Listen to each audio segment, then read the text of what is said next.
Hello and welcome back to another day of 30 Days of Ableton Effects. For today's effect, we'll be looking at the gate audio effect. The effect will only allow a signal to pass when the signal passes a user-defined threshold. If you're enjoying this series, please remember to subscribe to get all the rest of the videos. We're halfway through right now at day 15. So let's go ahead and dive right in. First set of controls to look at, we have just an operator here. And with a quick sample of what gate does here is when it's enabled, you can hear there's very little signal coming through there. Only when it passes a threshold you define here does it allow the signal to go through. First, let's dive into some of the sidechain settings.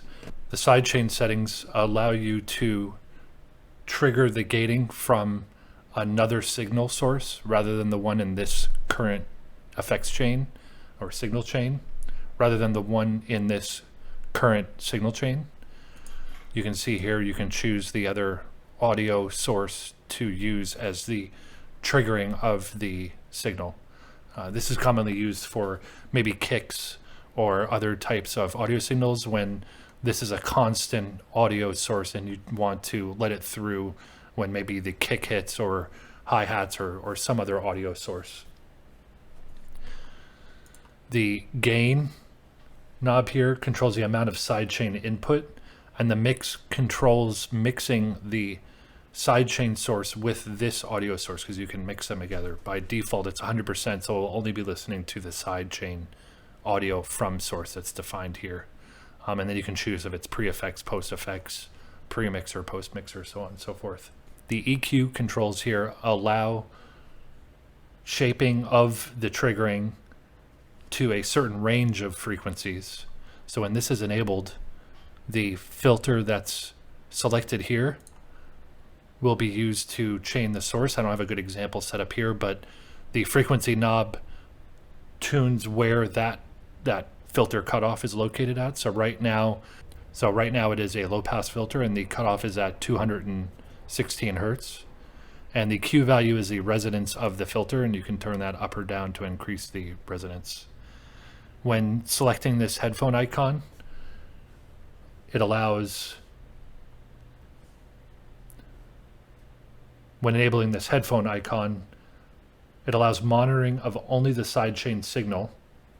So this can be useful if you want to hear how the sidechain signal is affecting the input to your gate audio effect here. Let's turn those off, and as I demonstrated before, we have a signal here. You can see that the two voices are set to -20 decibels, and my threshold, let's turn that to just above that. Let's turn floor all the way down. You can see now that there is absolutely no audio signal coming through here. If we turn that down, you can see that the threshold determines the sensitivity of the gate. If I trigger two voices on the operator here at the same time, the top end of the second voice will come through. You can hear that a little bit better. There's a good example of it barely going over the threshold.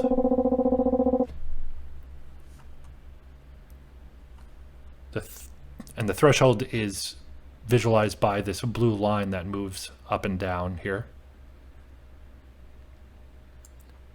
The input signal is in a light gray, this right here.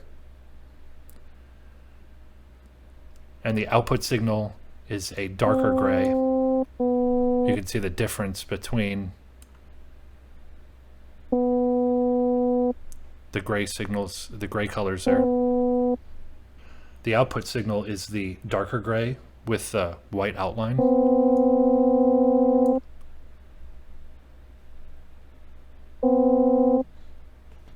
The Ableton manual isn't too clear and it's quite confusing how they have it worded. But essentially this white outline is a signal that made it to the output and is being let out the other side further into the chain. I believe the way they meant to word it was dark gray does not get through. The light gray is signal that does open the gate and allow it to come through. The return here sets the difference between the level that opens the gate versus the level that closes it. So there's two triggering effects that occur here. When the signal passes the first time, it opens it, and you can see now, since there's a gap between the threshold and return, that just letting go, when I let go of the first voice, it remains open. While if these are closer together, letting go of one silences it again. So you can vary the open versus close decibels of the gate. That's pretty handy. The flip button right here basically reverses the way the gate works. It's always opened, and when the threshold is hit, it closes. You can see the difference there. So that flips the behavior of the gate. The look ahead setting here allows pre-scanning of the audio signal as the gate takes a very small amount of time to engage. So what the look ahead does is it will look ahead this amount of time to determine if the gate needs to be engaged or not. Playing with these values for the look ahead will slightly change the effect. They're kind of hard to see here, but with more complex audio signal, you can notice a difference here. By default, it's set to 1.5 milliseconds.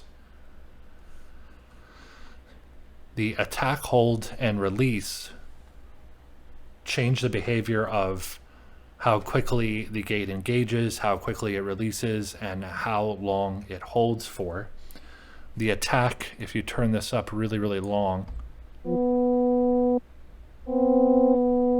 it's hard to tell, but it will take the gate 112 milliseconds to switch from close to open when a trigger occurs. You have to be careful with really short time frames here, as it creates a slight clicking. I'm not sure if you can hear it here with the operator.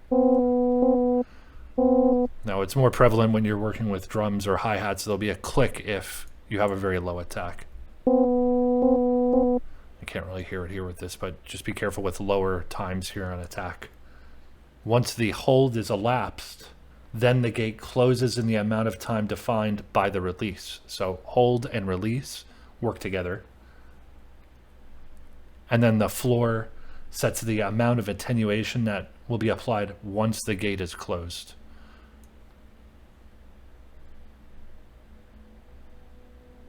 You can hear that. You can turn this floor up. And that part of the signal is being attenuated and being let through the gate. Essentially sets the bottom of the gate, the way I'm reading this instructions and understanding it. The gate audio effect behaves drastically different depending on the audio signal. The fact that I'm using an operator here is very simple in nature. When you work with other sounds, you'll get drastically different results out of this. The best example I've seen is somebody with maybe a vocal track that they put a gate on, and then they will sidechain it from a kick or some other rapidly oscillating audio signal to create like a chopping effect of the vocals. That's a common usage of it that seems to work well that I've used before. That's about it for the gate audio effect. Thanks for watching. If you'd like to stay up to date with the future videos in the series, please subscribe. And tomorrow's video, we will be covering the spectrum audio effect. See you next time. Thanks. Bye.